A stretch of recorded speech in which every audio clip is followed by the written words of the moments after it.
So once again, welcome class 8s. Today we are in the literature classroom. First of all, I'd like to wish you a very happy new year. And once again, we are back with our lessons today. So today we are going to study about a lesson that we've already started in your literature class, in your online classes.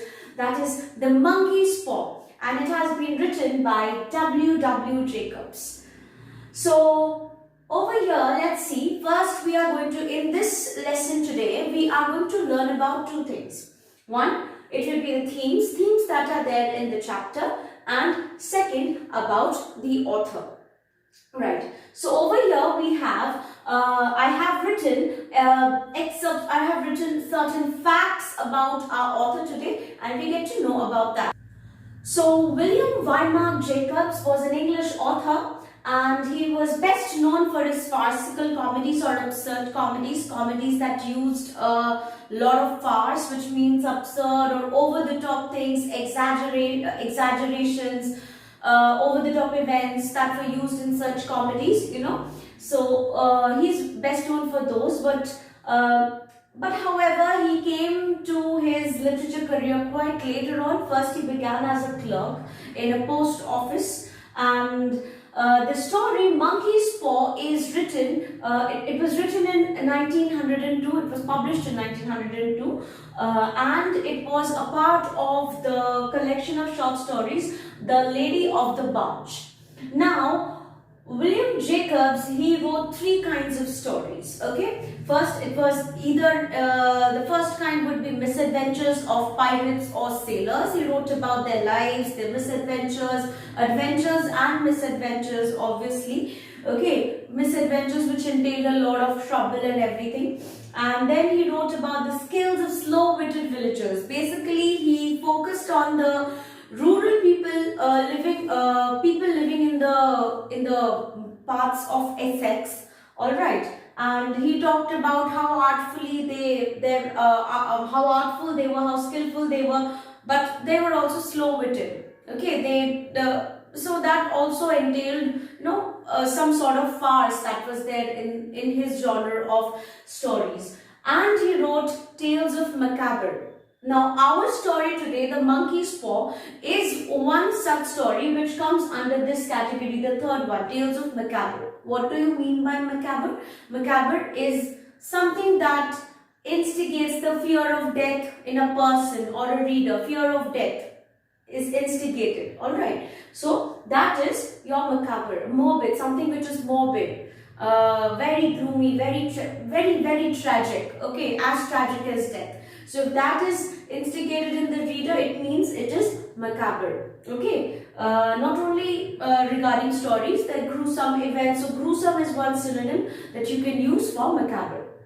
And now there are other works, but other than this, now Monkey's Paw is the most notable work of William Jacobs. But there are other works, like I told you, about the kinds of stories he had written. Mostly it will be based on misadventures of sailors and pirates, like Many Cargoes, The Skipper's Wooing, Captain's All, Night Watches. You get the name, you can understand what the story would be all about.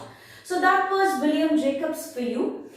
Right now we are going to start discussing about the themes that are there in the story, The Monkey's Paw. We're going to go with the details in our online classes by reading the chapter, learning about how to analyze the characters, about how to analyze the themes, understanding the themes that are presented over there. But before you do that in the online classes, it's very important for you to know what themes are presented out there. Okay, so we're going to start with the very first one. There are 4 themes that I have gathered, I have collected from various sites, various notes from various sites. So the first thing that we can come across out here, the first theme, which is fate versus free will. Now, while discussing the theme, let us look at this. The protagonist, Mr. White, he's represented as a person who struggles to accept his destiny. And who doesn't really accept his fate at all, regardless of the fact, however his fate is, whatever happens to him, okay, how he goes about it, he doesn't accept any of that. So he struggles a lot. So the monkey's paw, when it appears, when it comes in his life, sorry, it comes as a game changer. Alright, his friend Sergeant Morrissey brings the monkey's paw to him, and it acts as a game changer in his life, because he feels that with the help of monkey's paw, he will be able to do anything at any cost. He will be able to exert his free will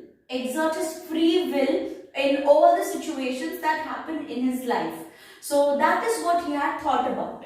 And but when he tries to do that, when he tries to wish for something, his wish, it goes awry. But however, he wishes and he gets to know that the wish has sinister results. It has some evil results, some evil intentions, or some evil thing that that comes as a consequence in his life.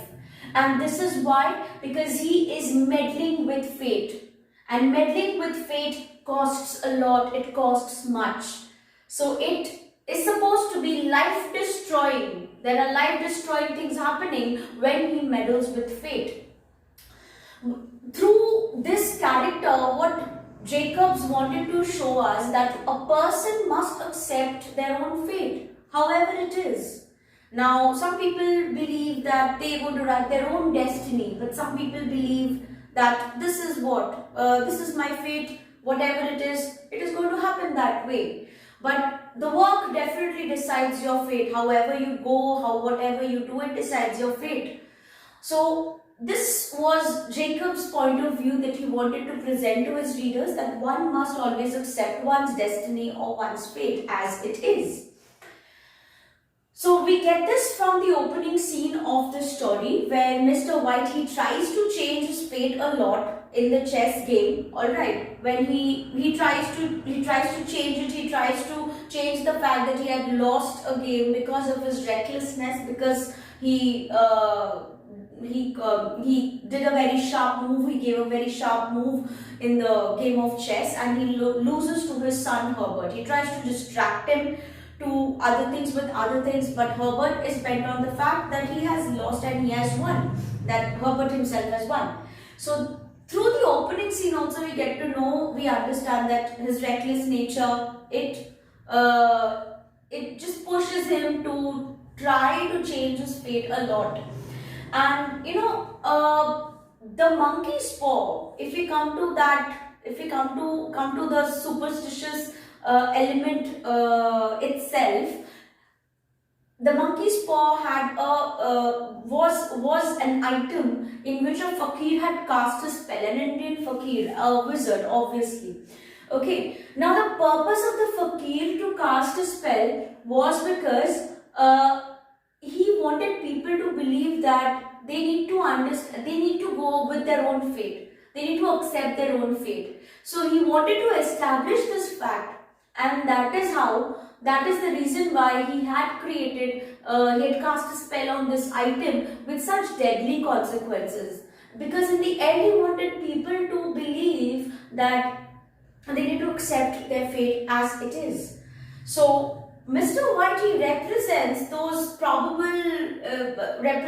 probable human tendencies that we always have, that the struggles that we always have, whether to accept the fate or to exert our free will.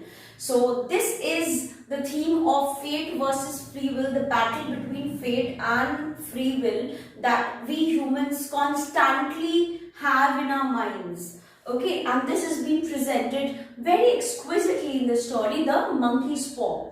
And such are the consequences that happen in the chapter, happen in the story. The sinister thing, the evil element, whatever is there in the monkey's paw, it continues to haunt the couple till the end, because they always try to meddle with their fate. Now, Mr. White, he tried to meddle with his fate, he tried to change the events, change the circumstances, and Mrs. White, in order to correct that, she again coerced herself and meddled with destiny more. And again, to take things as it is, Mr. White tries to meddle with that end once again. So this is why the couples are haunted till the end with that sinister element that was in the monkey's paw. So this was fate versus free will. We shall move on to the next theme. So here we are with the second theme to discuss right now, which is reality can't be predicted. So here there is a tinge of uncertain reality in the story itself. It is lingering throughout the story. Okay, and in many places the readers can find that the characters are just confused as the readers themselves regarding what is happening around, what is happening in the story. Is it for real or is it supernatural? So these are some questions that comes up in our minds when we start reading The Monkey's Paw, when we analyze it. So basically whatever happens in the story is supernatural, but we always question the truth of the occurrence, truth of the happenings in the story. So it always is that we always seem to be unsure about the fact that if it is a coincidence or the events are actually happening supernaturally. Whether supernaturalism is at play or it is just coincidental. If the events are coincidental, we just keep on asking these questions to ourselves. Because it feels that the wishes are granted, though the wishes are granted, and people they go about with the consequences that happen in their life. So do we really feel that, okay, is this really happening supernaturally, or it's just his fate, or it's just what it was supposed to happen? No, so what we understand is the events in the story, obviously the story itself, it continues to oscillate between the natural world and the supernatural elements. Okay, is it natural or supernatural? We always oscillate in this. So this is kind of ambiguous. There is a certain ambiguous tone in the story that has been rendered by Jacobs himself. Okay, so he wanted to bring the reality, but he also wanted to show his readers that reality is indeed uncertain. So that is why even in real life we always keep on oscillating between our belief, our faith, and whatever is happening in the real world. So that's it. So uncertainty is something that kicks at its earliest in the story from the arrival of the monkey's paw in the lives of the whites. Uncertainty is definitely there. Now this is Jacob's commendable work, and it always, the manner in which he creates all these doubts at every junctures in this story regarding the paw and regarding what the characters represent, it enables the readers, to grip to the tale, it grips the readers to whatever is happening. Okay, so this definitely impacts the reader's mindset a lot. So at the earliest, we found that there are doubts on the paw. Herbert is constantly skeptical along with his mother regarding the monkey's paw. And Morris himself, who has got the paw himself, the monkey's paw himself, he has brought it. He is confused. He doesn't even know if it is true, if it is real. Okay, if whether the wishes are granted, would be granted. He doesn't know that himself. And if we also feel that the events are happening supernaturally, it's the atmosphere of the house that makes us question the credibility of the events. Because the atmosphere of the house, of the Whites' house, is very prosaic, as if nothing has happened. It's not challenging, it's not unusual. So the meaning of prosaic is lacking an unusual effect, or lacking some challenge, or lacking a charm. It's not at all. It's very placid. Remember when Mrs. White was knitting, it said that she was placidly knitting. So this sums up the entire atmosphere of the house itself. It's calm, it's composed, it's prosaic. So nothing unusual or supernatural seems to be occurring even after the events. Alright. Even Herbert's death, when Herbert dies of an accident in the workplace associated with the machinery, we question that as well, because deaths like those in factories were quite common in those times, and we begin to question, so this happens, this happens. Is it true that it is really supernatural that it happened? Or is it really because of the monkey's paw that it happened? So these are some supernatural, superstitious elements that keep on meddling with our minds, and it definitely meddled with the characters in the story, whether it is Morris who brought the paw, and the whites themselves. They completely, their mind, they are driven into madness when they think about whatever is happening, either whether it is supernaturally or naturally. So that is definitely mind-boggling, that reality is unpredictable to them, and that Mr. Whitey felt that he had it in his control and he has reality in control, but life shows him true colors, and he finds out that reality is indeed unpredictable. And the whites, the couple, goes to such an extent into deciphering what reality is or how to change the fate and everything.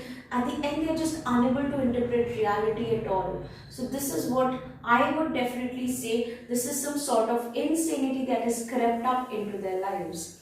So this theme, reality can be unpredictable, is the predominant theme in the story The Monkey's Paw. The third theme that we'll be discussing today is dangers of wishing. Now there are other themes as well, but we'll be ending with this one over here with a hint of another theme that I have merged two themes into one in this one. Okay, so dangers of wishing. So we know the whites, they wished for more. Their wishing, it did not stop. Once they wished for something, they started wishing for more, and that brought about their downfall, which is known as hubris. Remember, we did that while we were learning about Ozymandias. Hubris, that the consequences of one's actions, of the protagonist's action, brings about their own downfall. That is known as hubris. So over here, the hubris at play, and the downfall occurs.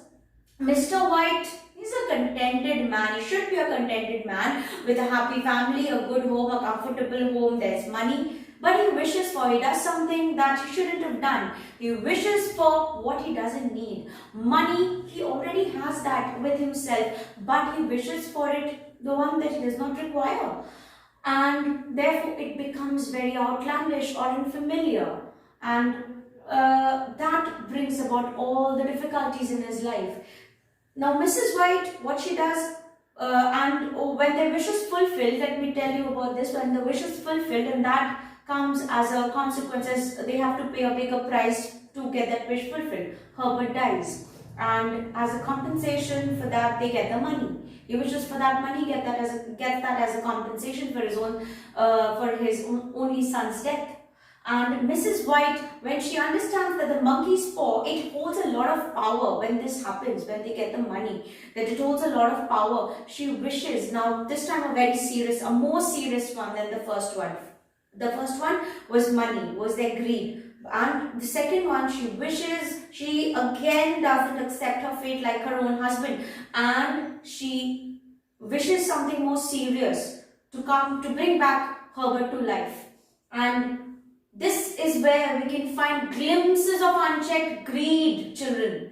Unchecked greed, which leads to unhappiness in the Whites' life.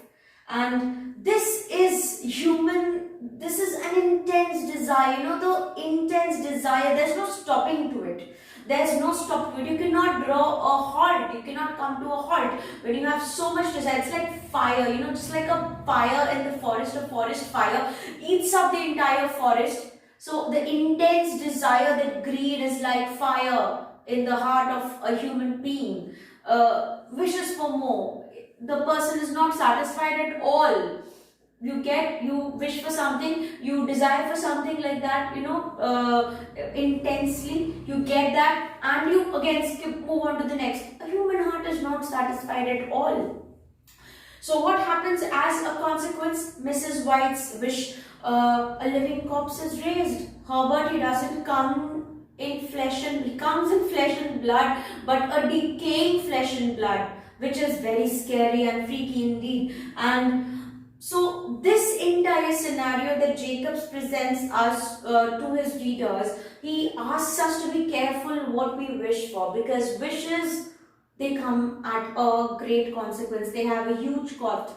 Nothing is free. Nothing is free. We might understand, we might know that freedom, some of us, we might think, okay, we get free stuff, this and that, but somewhere somebody has had to pay for that freedom, for that free item, for that free element. Somebody had sacrificed, somebody went through some hardships in order to bring that to you, bring that freedom to you. Alright, so that is what we understand, that there is nothing that you wish for and you get it free. A price has to be paid. Every time, for every freedom, a price has to be paid. Either with somebody's life, either with somebody's shattering of dreams, something or the other has to be done, has to be paid. So that is how freedom comes to you. So this is about dangers of wishing. People or readers as well, this was his message to everybody, to be careful what you wish for. Many times we casually wish for something, so that is what should be checked. Unchecked greed should not be there. It needs to be checked. So this is what Jacobs wanted to tell us. The other themes we are going to study about them, we are going to analyze them and discuss them in the next videos.